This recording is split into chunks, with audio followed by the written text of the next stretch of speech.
How important do you think a morning routine is?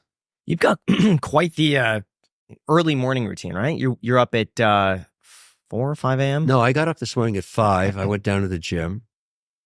I listened to 3 or 4 European feeds while I was working out, did some aerobics, did some weights. It's a constant routine. You need that just to clear your mind. But you're also, garnering a lot of data. And so I was on the road at 7 o'clock. I gave a keynote today here in Miami to entrepreneurs, a room of 3,000 entrepreneurs. I really enjoyed that. And here we are now sitting talking about the same topic. So, that routine is important, particularly around mental wellness and physical wellness.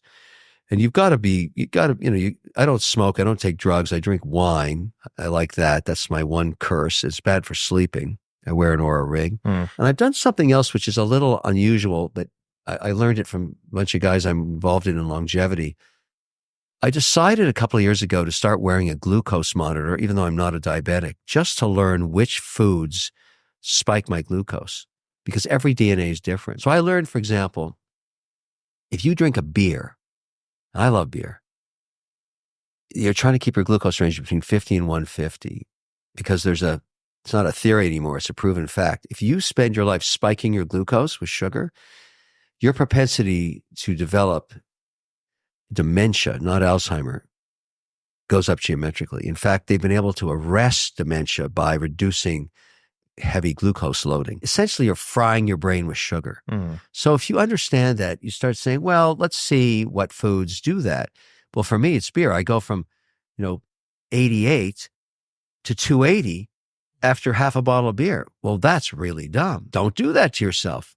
Or if you eat like a lot of watermelon, boom, through the roof, a lot of grapes. You end up finding foods that you're much stabler with in terms of this mandate to maintain the range. But what happens is you lose a ton of weight. You're not even hungry and you're just losing a ton of weight. And I lost 30 pounds and my energy level went up, my blood pressure went down. And that's the kind of thing that is just maintenance in a routine. So I cycle every day, I work out, I really watch what I eat. And my only sin is I love my wine. Yeah. How do you look the same age? Like, I feel like forever. Like ever since I first found out about you, I don't even know how long ago it was, but you look exactly the same. It's, I think, and I was having this debate. I was in Washington, D.C. 2 nights ago at a fundraiser, and I got that same question. My mother was she was Lebanese, and my father was Irish. If you look at Mediterranean people and their diets, you look at blue zones, they're all over the Mediterranean. Look at, these islands off the coast of Greece or where I lived in Cyprus.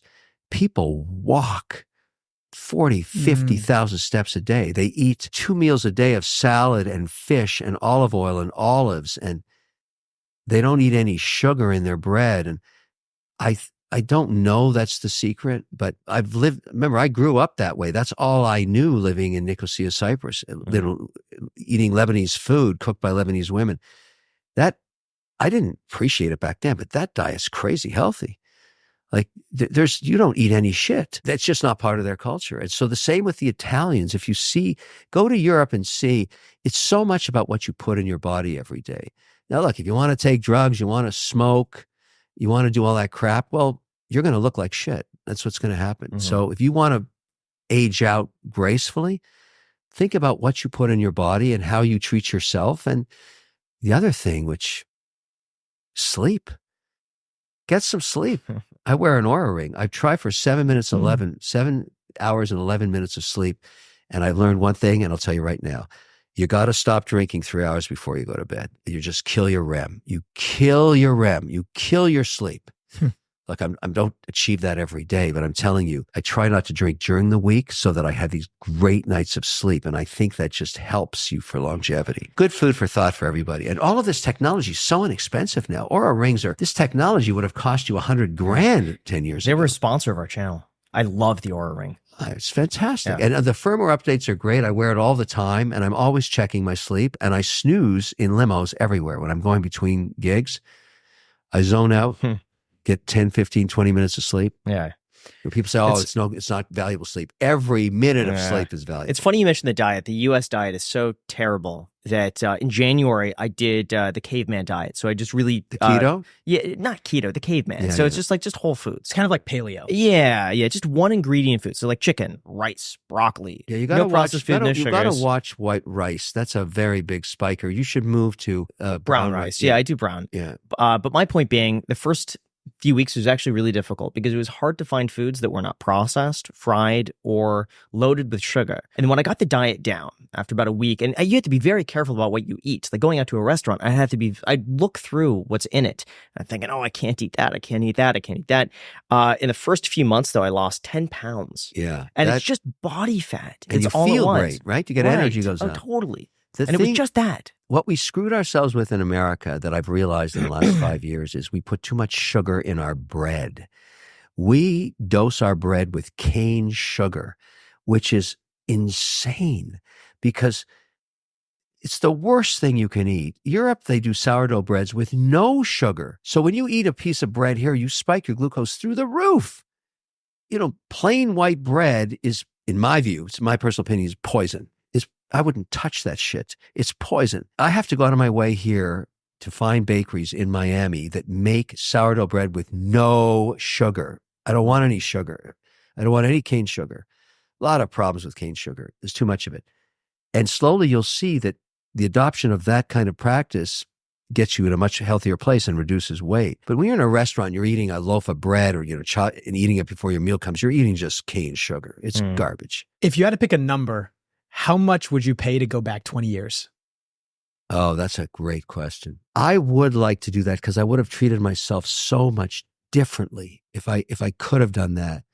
The way my lifestyle back then, at the peak of being an operator, I was killing myself. I was just killing myself. I was working 21 hours a day, flying all over the world, not eating well. I weighed almost 40 pounds heavier.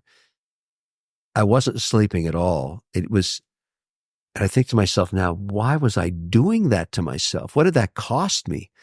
Like, it can't have been free. And so if I could somehow, there would be value. How much it would be, I don't know, because I don't want to change anything in my life. I'm pretty happy with what I got right now. But my advice to anybody in their 20s is think about what you're doing to yourself every day. If you kind of get hip to this, you'll live to 120 years old and it'll be a really high quality life. If you really think about exercise and diet and smoking, what are you, an idiot? I mean, I used to smoke, but that you have to be a complete moron to do that.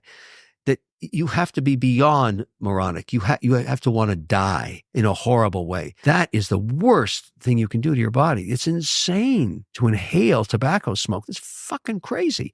But, 20-30% of the population does it. Nuts. You got to talk to Ben Mala. You got to get him to quit.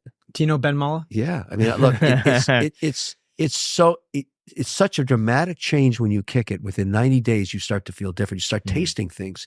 Everybody I've talked to that's pulled it off.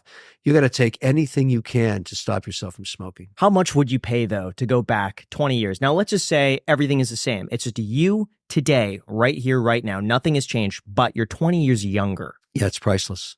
I mean, I'd pay any amount, but can't do it. That's been, anybody would want to do that the only way that deal makes sense is if I get to keep the knowledge I have today. You do. Okay. You would give everything. Okay. That if I could keep my portfolio, because that's, your portfolio. I'm keeping the portfolio. Okay. Yeah. I want everything I work hard for this stuff, so I've got it now. I don't want to lose any houses or anything like that. I want to keep my planes, all the that guitars, stuff. watches. I want all of that. I want everything. It's all coming back with me. But if I could get back the years, that would be, of course, that's priceless. If anybody ever develops that technology, he'll be the most successful entrepreneur on earth. I'm curious for people that do self-sabotaging behavior like smoking and drinking and eating bad food and stuff like that.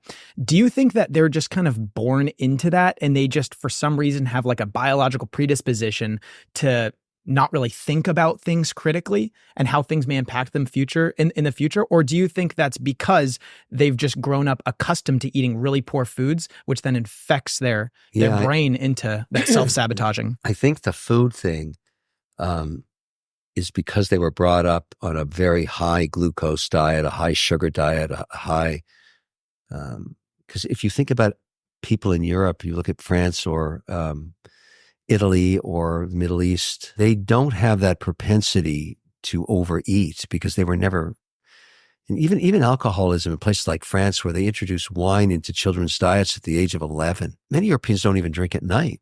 They drink during their main meal at lunch because they like to sleep better. Not because they know, but they just don't. If you look at the European style of the big meals at lunch, and then there's a small repast in the evening, much healthier. I think it's the way our culture has probably made a mistake. The Japanese also, look at the way they eat. I mean, they do a phenomenal job. They eat lots of protein there. I visit Japan all the time. We have gone offside in our culture in terms of how we actually develop that culture in terms of eating and being obsessed with food and eating the wrong food. But no one's perfect. I mean, if I were really on message and if I was really, going to my own mandate about what I eat, I wouldn't drink anything. I'd stop drinking alcohol. I should, but I don't. So that's my one crutch. So I have to moderate how much I do it and when I do it. But there you have it.